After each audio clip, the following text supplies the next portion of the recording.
walked out of that movie. Weeping. Nobody said a word. Yeah. Everybody walked out in dead silence. Yeah. I don't know. You know, when you were talking about shooting a rabbit, Yeah. when you walk through life, one of the things that comes from that genre, I'm going to call it that, is you should walk around in code yellow. And code yellow means you're walking around and you're watching things to your side and behind Yep. you and in front. Most people in this world walk around in code white, which means they're walking and just looking at things straight in front Yeah. of them, and they have no idea what's going on around them. Yeah, remember when they remember horses? Yeah, blind. Blinders? Why do they do that? So the horse doesn't think, he's only looking, one straight ahead, right. So all I'm saying is, people, is be careful. The world is out there and we can slip awful easy. Satan can use good things to slip you. So be careful with that. I call it front sliding. Huh? I call it front sliding. There you go, front sliding. Instead of backsliding. Yeah.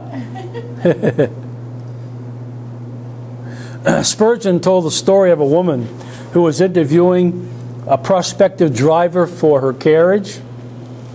She asked each one of those who applied for the job, she asked each one how close they could draw the carriage to the edge of the, I can't pronounce this word, precipice? That's it, precipice. Okay? Without putting her in danger. That was the question she asked them. One said he could get a couple of feet away without any danger. One even boasted that he could come within inches and still be safe.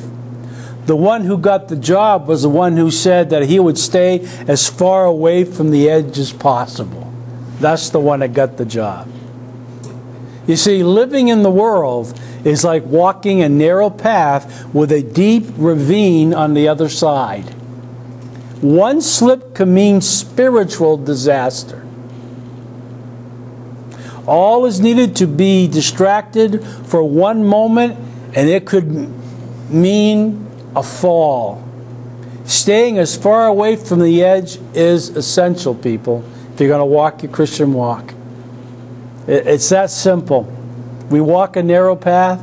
We have to be careful. There are deep ravines that we can slip into. We must never forget that. We must constantly be aware of the danger of slipping, for we could slip at any time. And what's sad,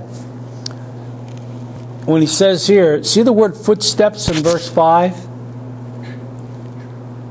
That word is very interesting. It may surprise you that this is the most often translated in the Bible, time. It's translated, that word is translated time.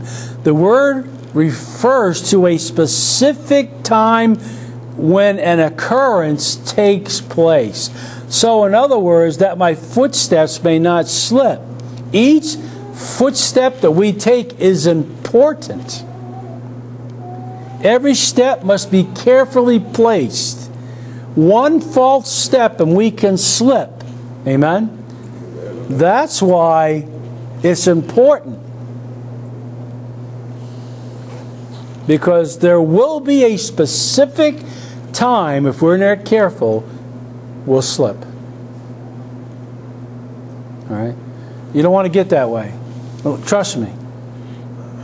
I've been in the ministry a long time, and what grieves my heart the most is when you see Christians that they slip, and when they slip back, guess what happens?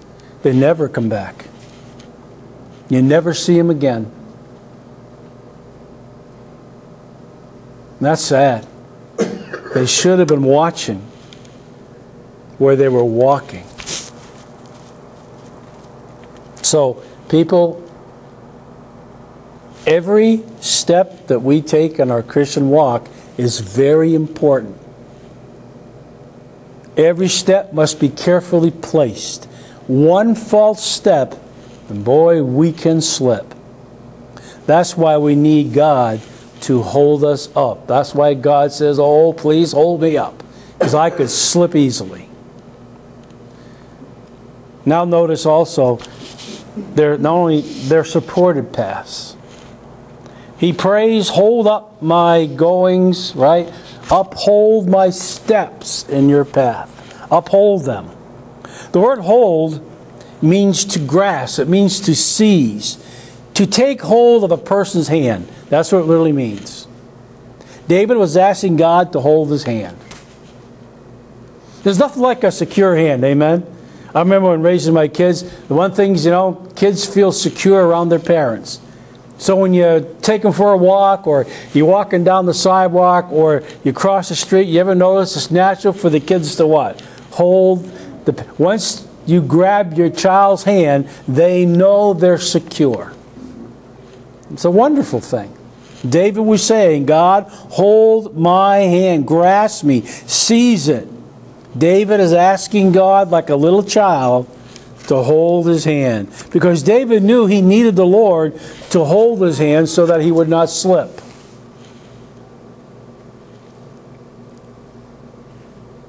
Hold my hand. Uphold my steps in your path. So in other words, he's praying, Lord, I need your help to hold my hand as I walk the path of righteousness. In other words, he did not want to fall from God's path. Amen? When God directs you as a believer, you walk down that path, ask God to hold your hand, and guess what's going to happen? You'll walk that path because God's got a hold of you. He wanted to walk with God. Therefore, he needed the support of God. Psalm 18:35 says that God's right hand holds me up. God's right hand holds me up. Psalm 18:35.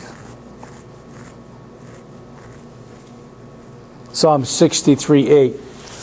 Psalm 63:8 will also tell you the same thing. My soul follows hard after you, Lord, and your right hand upholds me. It's a wonderful verse. So in other words, the Lord pulls us up when we are down. He picks us up when we fall. Proverbs says a righteous man will fall how many times? 7 times. Hebrews means numerous times. But he gets up. He gets up every time. Listen, we're going to make mistakes. Amen? The key to, if we slip, the key, if you make a mistake, you fall down, you might get hurt. But get up. Amen? And go again. Don't quit.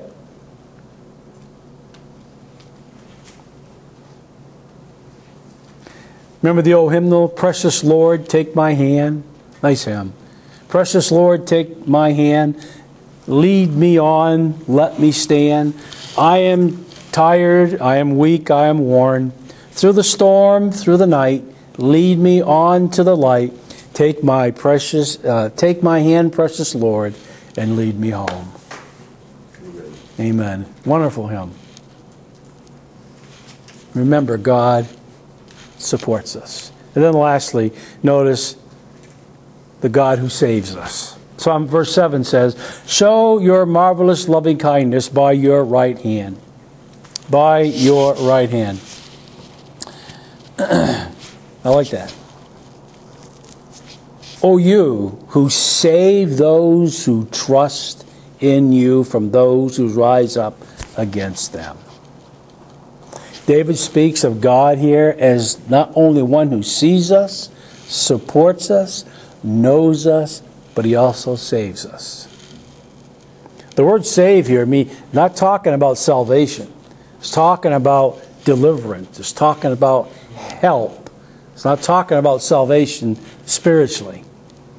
David is saying, help me, Lord, deliver me, defend me. It also means to defend. The underlying idea of this word is to bring somebody to the place of safety. Wow, that's great. Safety. If God holds our hand, he will help us. He'll keep us from slipping. He'll keep us on the right paths because he is a God who delivers. He's a God who defends us. Amen? And he can deliver us from many things.